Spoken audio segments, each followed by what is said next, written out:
매일 아침 꼭 챙겨야 할 뉴스 딱 3개만 깊게 들여다봅니다. 뉴스 세계 시간인데요. 서울신문의 김진아 기자와 함께합니다. 어서 오세요. 네, 안녕하세요.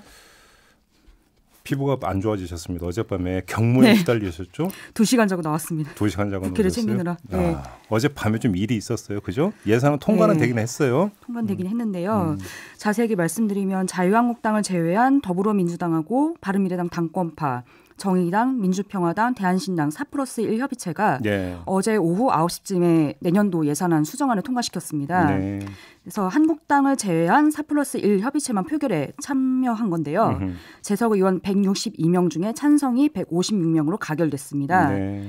그 통과된 예산안을 보면요. 정부 원안 513조 5천억 원보다 1조 2천억 원 정도 감액된 512조 3천억 원 규모였는데요. 네. 특이할 만한 점을 보면 SOC 예산 부분인데요. 내년 총선을 앞두고 국회의원 지역구들의 민원성 그 쪽지 예산이라고 하죠. 네. 그게 원안보다 9천억 원이나 늘어서 SOC 예산이 무려 23조 2천억 원이나 됐습니다. 헐, 예. 네, 여기에는 또 자유한국당 의원들의 지역 민원성 예산도 대거 포함됐습니다. 근데 아무튼 한국당만 빼고 처리된 과정이 어떻게 되는 거예요?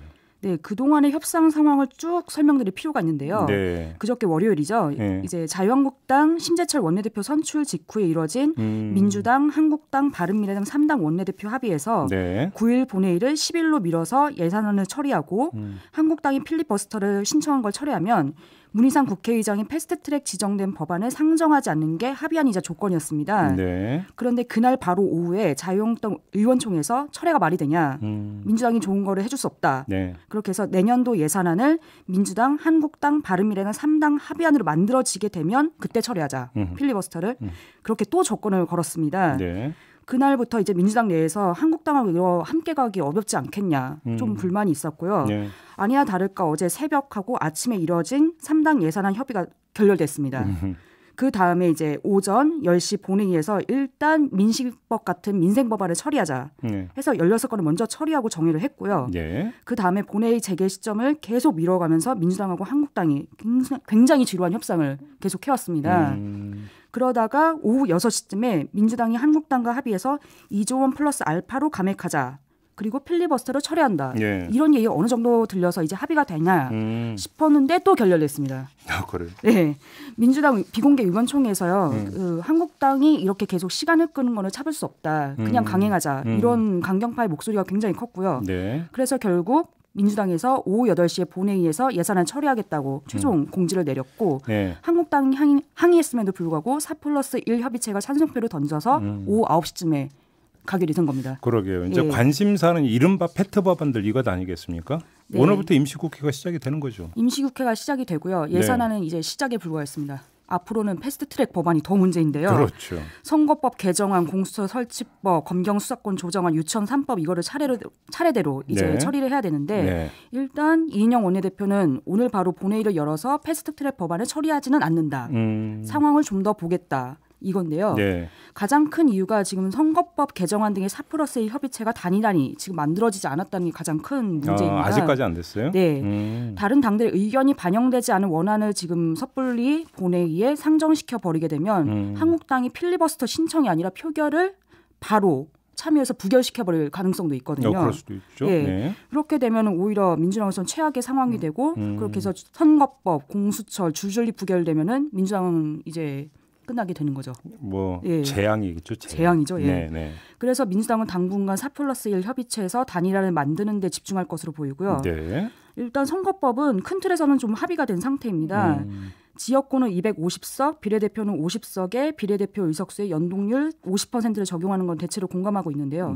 석패율제 같은 것도 좀 논의를 해야 되기 때문에 좀 더 상황을 봐야 될 것 같습니다. 저희가 김관영 의원하고 인터뷰했는데 바로 그게 아직 좀 남아있는 쟁점이다. 이렇게 이야기를 하더라고요. 세부적인 좀 많이 남아있습니다. 아무튼 여전히 이번 국회도 벼락치기 하고 있는 건 분명한 사실입니다. 덕분에 김진아 기자는 2시간 쪽잠 자고 지금 나왔는데요. 이따 또 갑니다. 국회를.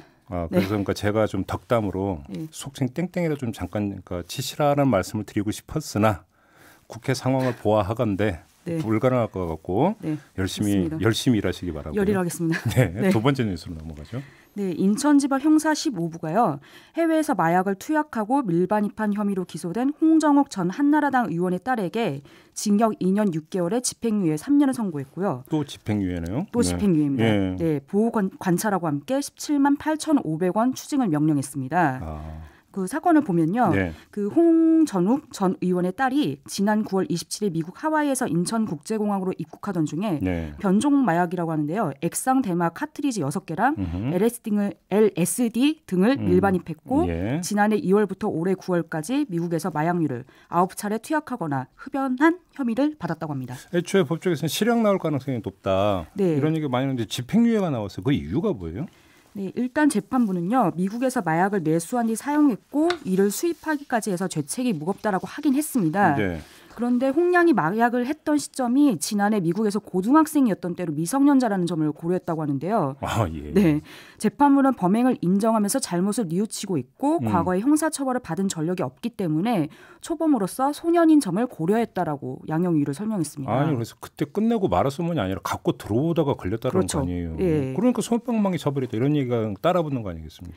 예, 그래서 네티즌들도 금수저 솜방망이 처벌이라고 비판을 했고요. 예. 지금 말씀하셨다시피 재벌가 2, 3세들 마약 범죄가 계속 적발되고 있는데 사회적으로 문제가 되고 있는데 이걸 일벌백계하지는 못할 망정 집행유예 선고까지 하니까 이것이 솜방망이가 아니고 무엇이냐라는 네. 비판이 나오고 있고요. 네. 그런데 부장판사도 판결 이후에 훈계도 좀 했다고 합니다. 그래요? 예, 홍량한테 나이가 어리더라도 앞으로 이런 일을 다시 저지르면 큰일 난다.